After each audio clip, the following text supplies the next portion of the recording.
पुणे महानगर प्रदेश विकास प्राधिकरणाने अनधिकृत प्लॉटिंगवर कारवाईला सुरुवात केली आहे। पहिल्या टप्प्यात खेड तालुक्यात ही कारवाई करण्यात आली। आणखी बेकायदेशीर प्लॉटिंगची माहिती संकलित केली जात आहे।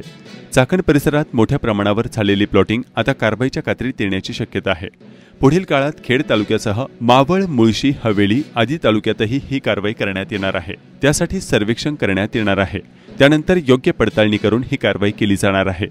पीएमआरडीए प्रशासनाकडून अनधिकृत प्लॉटिंगवर कारवाई केली होती। झरोली तालुका खेड या ठिकाणी 4 वेगवेगळी अनधिकृत प्लॉटिंग करण्यात आली। यात 54,000 चौरस फूट परिसरामध्ये ही कारवाई करण्यात आली। गावागावातील होर्डिंगचे सर्वेक्षण सुरू करण्यात आले आहेत।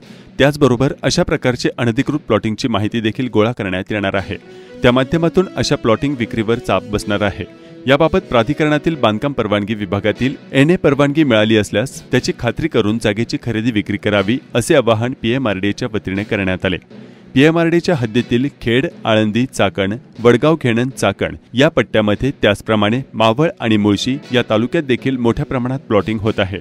नागरिकांकडून मोठ्या प्रमाणात पैसे उकळून अनधिकृत प्लॉट त्यांच्या माथी मारले जातात। यानंतर अशा जागेवर उभारण्यात आलेले बांधकाम अनधिकृत ठरून भविष्यामध्ये त्याविरोधात कारवाई होण्याची शक्यता आहे। त्यामुळे यापूर्वीच अशा अनधिकृत प्लॉटिंगवर कारवाई करण्याची मोहीम उभारण्यात आली आहे, अशी माहिती प्रशासनाकडून देण्यात आली।